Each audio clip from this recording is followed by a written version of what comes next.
Welcome back to another episode of Local Search Tuesdays. This week, I'm talking about one of the most often overlooked elements of optimizing a website: internal links.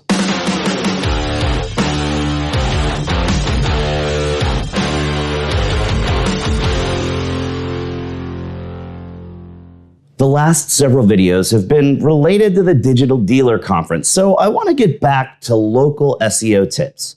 I've done several videos about link building before, but I haven't yet talked about the importance of internal links.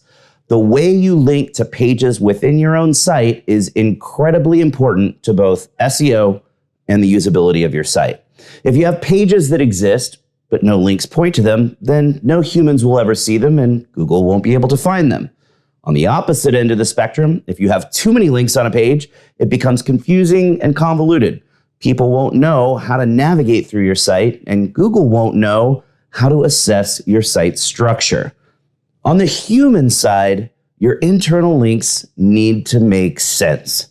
If you think about a potential customer and how they use your site, the links in your menu and in the text on your pages should help them easily navigate your site and find the answers to their questions quickly. For Google, the way you link to pages within your site helps Google understand what you think is important. Think of Google like a child. It's incredibly curious, but doesn't really understand much about you. You need to hold Google's hand and guide it through your site so it better comprehends what you're about. If you were to graph out the structure of your internal links, it should look like a pyramid. Your homepage is at the top with links to your most important primary product or service pages, which then all link to pages that are more detailed, which then link to pages even more detailed. In this example, let's say this is a car dealership's website. A potential customer would potentially be looking at buying a car, servicing their car, or buying parts for their car. Once you click to look at new cars, you'd then have the option to look at certain models, taking you down to the next level. When you click to look at individual vehicles, you'd be at the next level.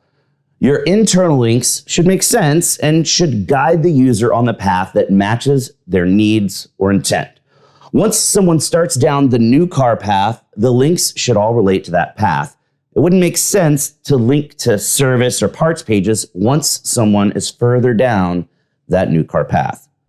Most businesses and marketers make three common mistakes. Number one, they include too many links on a page. Number two, they don't think about their internal linking strategy at all. Number three, they never optimize their internal links. So instead of a pyramid, if you graph the internal link structure of most sites, it looks something like this instead.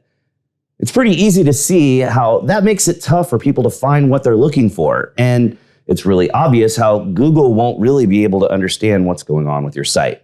So go check out your site and analyze your internal linking structure. Clean up your links and be strategic, and potential customers and Google will love you for it. That's all the time we've got for today. So you know what that means. Put your hand on the screen right here. We totally just high-fived because you learned something awesome. Thanks for watching, and we'll see you again next week for another episode of Local Search Tuesdays.